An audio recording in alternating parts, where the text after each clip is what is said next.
오늘의 증시 브리핑 시작하겠습니다. 오늘 시장이 왜 빠졌는지는 다 알고 계시기 때문에 빠진 이유를 따로 설명드릴 필요는 없는 것 같습니다. 파월 의장이 긴축 계속 세게 할 거고 긴축을 축소한다. 그러니까 금리를 내릴 생각은 전혀 없다. 이 메시지를 분명히 주면서 내년도에 금리가 내려갈 것이다 라고 기대했던 투자자들을 실망하게 만들었고 또 그 과정에서 가게나 기업들의 고통이 따를 것이다. 그러니까 상당히 어려운 국면이 길게 이어질 것이다 라는 거를 보여줬잖아요. 이거 뭐 잠시 후에 또 설명드리겠지만 환율, 채권, 주식 다 이제 움직이게 되는 그런 재료로 작용을 하면서 아시아 증시 다 빠졌습니다. 뭐 중국만 조금 덜 빠졌다 정도지 우리하고 좀 비슷하게 볼 수 있는 대만 이 정도 빠졌고 인도가 좀 덜 빠지긴 했지만 어쨌든 1% 이상 대부분 국가들이 빠지는 그런 모습을 보였는데 다만 좀 특이한 건 코스피 보시다시피 아침에 그냥 툭 밀어내고 그다음부터 그 저점을 깨지는 않았어요.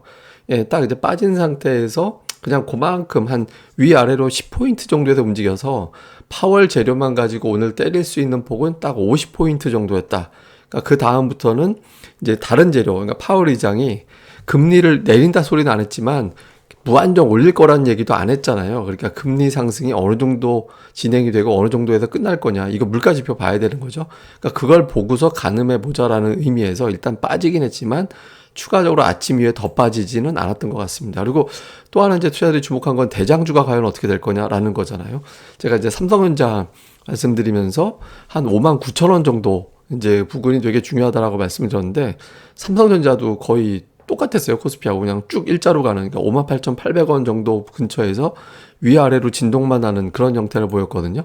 근데 그 주가가 왜 중요하냐면 60월선 이게 사실 중요한 자리는 깨진 거예요. 이미 한번 깨졌기 때문에 이제 그다음 이제 중요한 지지선으로 설명드리는 건데 60월선은 삼성전자가 5년 동안 추세, 그러니까 반도체 보통 사이클 하나를 4년으로 잡잖아요. 그래서 비슷한 어떤 5년 추세, 5년 동안 제일 나빴던 시기를 반영하는 주가가 60월선으로 보거든요. 근데 이거마저 깨져버리면 삼성전자가 손 쓸 수 없는 그게 뭐예요? 금융위기죠. 예, 금융위기 단계로 넘어간다 이렇게 해석하기 때문에 삼성전자가 여기서 견뎌내는지 되게 중요하거든요. 뭐 물론 이제 깨지는 경우도 있긴 한데 어쨌든 이 근처에서 튕겨 올라가는지 여부도 되게 중요했는데 삼성전자가 일단 버티기 정도까지는 했다. 근데 이제 여기서 웬만하면은 한 1, 2% 안쪽에서 저쪽 마무리하고 이제 반등해주는 그런 시도가 나오는지가 되게 중요하죠. 근데 오늘 투자들이 더 주목한 건 사실은 이제 환율이었습니다. 그러니까 달러 인덱스가 되게 강하게 올라가고 우리나라 증시 돌아갈 때는 이게 달러 인덱스가 109까지 넘어갔거든요. 그러면서 이제 원달러 환율이 무려 1350원까지 올라가서 장기 추세선을 돌파를 하면서 추세선 바깥으로 넘어가 버리는 그런 상황이 만들어졌어요. 근데 이거는 파월 의장이 인플레이션 잡겠다라고 얘기를 해버리면 미국 입장에서는 강달러가 유리하잖아요.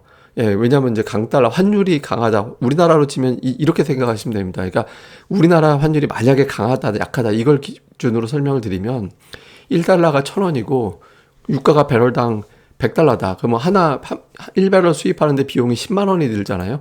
유가는 고정이에요. 근데 환율이 약세가 돼서 2,000원이 돼버리면 원유 수입 비용은 유가는 올라가지 않았는데 20만 원이 돼버리죠. 그런데 만약에 환율이 강세가 돼서 워낙 강세가 돼서 1달러가 500원이 돼버리면 원유 수입 비용은 유가는 똑같지만 5만 원밖에 안 되잖아요. 그러니까 그 나라 환율이 강세라면 그 화폐가 강세라면 수입 비용이 줄어들기 때문에 인플레이션을 진정시키는 데 도움이 되거든요. 그러니까 파월이 오늘 저렇게까지 얘기한 거 봐서는 미국이 강달러로 좀 몰아가겠구나. 그러면은 이제 달러 인덱스가 쉽게 꺾이지 않겠구나라고 이제 투자자들이 걱정을 하게 되고 그렇게 되면서 이제 원달러 환율은 이제 추세선 상단을 뚫고 나가는 이제 그런 상황이 만들어지게 된 거죠. 근데 이거는 뭐 앞으로 어떻게 될지는 이제 모르죠. 이게 오히려 상투가 될 수도 있는 거기 때문에 이 상황 자체가 뭐 반드시 뭐 위로 치솟아 올라간다 이렇게 보긴 어렵지만 적어도 오늘은 그런 걱정을 좀 한 거다 이렇게 보시면 되겠습니다. 그 다음에 이제 수급이 되게 중요했거든요. 그러니까 오늘 하락시키는 게 과연 누가 될 거냐. 그러니까 제일 그나마 괜찮은 거는 기관이 하락시키고 외국인들이 이제 좀 사주거나 아니면 좀 덜 팔거나 이걸 원했는데 그러니까 다행히 그렇게 됐거든요. 오늘 외국인들 때문에 빠진 게 아니잖아요. 기관, 뭐 기타 금융, 뭐 이런 쪽, 사모 이쪽에서 물량이 나와서 그러니까 빠진 거죠. 그러니까 수급은 그나마 좀 괜찮았다라는 거고 코스닥 쪽이라든가 뭐 선물도 장중 내내 매도했다가 이제 막판에 들어오고 콜옵션 사고 풋옵션 팔고 그러니까 오늘 하락이 너무 심했어 이렇게 보는 외국인 투자자들이 일부 있었다라는 거거든요. 그러니까 기술적 반등의 여지도 남겨놓은 상태예요. 그리고 매매한 종목을 보면 한국항공우주도 순매수 1위지만 하이닉스를 샀거든요. 그러니까 삼성전자도 순매도 1위가 아니에요. 삼성전자도 그렇게 많이 팔지는 않았거든요. 이제 하이닉스, 다음에 뭐 기존에 이제 기아, 삼성 SDI 이런 거 그대로 들어가 있잖아요. 뭐 자동차 모비스도 밑에가 있었고, 그러니까 매수하는 기조 자체를 완전히 다 깨지는 않았다. 뭐 그렇다고 좋게 매수한 건 아니니까 뭐 좋다고 보기는 어렵지만 일단 최악의 상황은 외국인들이 선택하지는 않았다. 요거는 일단 좀 위안이 되는 대목이고, 코스닥 쪽에서는 뭐 딱히 이게 업종별 특징이 잡히진 않습니다. 그러니까 성일 하이텍을 좀 오늘 많이 매수한 게 특징이었고, 그 외에는 이제 업종별로 골라서 매매하는, 그러니까 오늘 외국인들이 코스닥 좀 적게 산 게 아닌데 업종별 특징이 있었다 이렇게 보기는 어렵고요. 기관 투자자들도 코스닥 쪽에서는 특정한 종목군들 업종 뭐 이런 것들이 이제 눈에 딱 띈다 이렇게 보기는 어렵습니다. 그래서 기관이 오늘 워낙 많이 팔았기 때문에 코스닥에서 매수 특징을 잡기는 어려웠지만 어쨌든 골라 담는 형태로 가지 뭐 전체를 매수하거나 이제 그런 움직임 없이 그냥 각자 도생 장세로 이제 가고 있다 이렇게 보시면 될 것 같습니다. 그래서 이후에 좀 이슈를 보면 증시만 이제 반응에서 보면 주식시장만 예민하게 반응을 했거든요. 채권이라든가 원자재는 미국에서 별로 반응이 없었어요.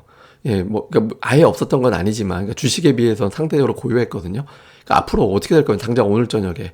그러니까 주식 시장도 빠지고 나머지도 더 요란하게 움직일 거냐, 아니면은 이제 채권하고 외환 달러 인덱스가 그렇다고 치솟은 건 아니니까 주식도 좀 차분해질 거냐. 미국이 오늘 보합만 만들어도 내일 우리 증시 반등할 겁니다. 그러니까 이제 미증시의 어떤 움직임, 그러니까 좀 주목해 볼 필요가 있고, 그 다음에 일단 오늘 외국인들이 매도를 했잖아요.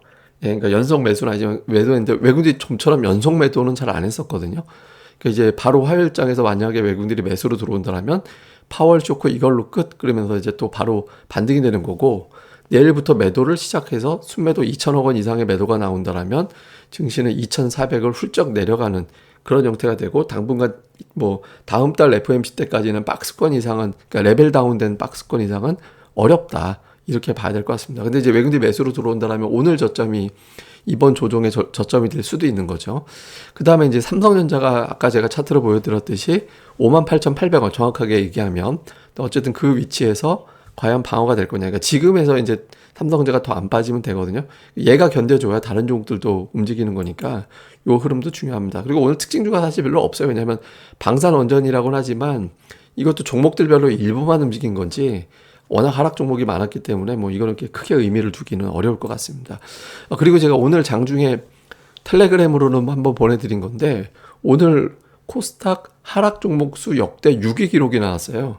예, 역대 6위 기록이 나왔는데 이게 지금 왜 중요하냐면 이전에 이제 6월에 8월에 탑 10 중에 2번 나왔거든요. 22일이 역대 한 7위 8위 정도 됐었고 오늘 또 나왔고, 그래서 근데 이전에 이제 22위까지 하락 종목 수 사례를 보면 1개월 후에 상승하는 게 15번, 1개월 후에 하락하는 게 7번이었거든요.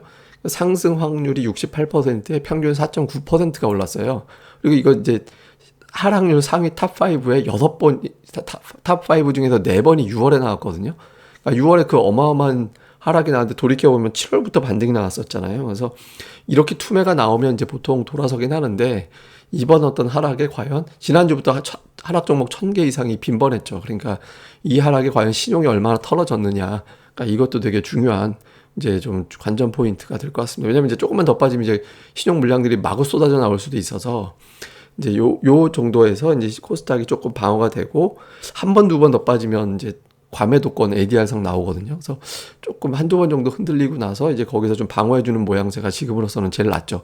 신용털이 장세까지 가서는 좀 힘들어지니까 그 구도를 좀 주목해 볼 필요가 있습니다. 사실 오늘 준비한 게 하나 더 있는데 이건 지금 시간 관계상 제가 이제 다음으로 이제 미루도록 하겠습니다. 그래서 뭐 자세한 내용은 카페 네이버에서 고릴라 리서치 검색해 주시고 카페에 들어오시고 여기 이제 가입해 주시면 여러 가지 종목에 대한 리포트, 오늘 또 추가적으로 한 종목 올라왔는데 종목 공부 저희가 하는 게 목적이고, 시장이 왜 빠지는지 이런 거에 대한 원리도 설명드리려고 좀 특히 시장이 안 좋을 땐 다양한 자료 올려드리려고 하니까 네이버에서 고릴라 리서치 검색하시면 오실 수 있습니다. 또 많이들 방문해 주시고 좀 좋은 글도 좀 많이 좀 같이 집단지성 차원에서 올려주셨으면 좋겠습니다. 예, 그럼 감사합니다. 저는 또 다음에 뵙겠습니다.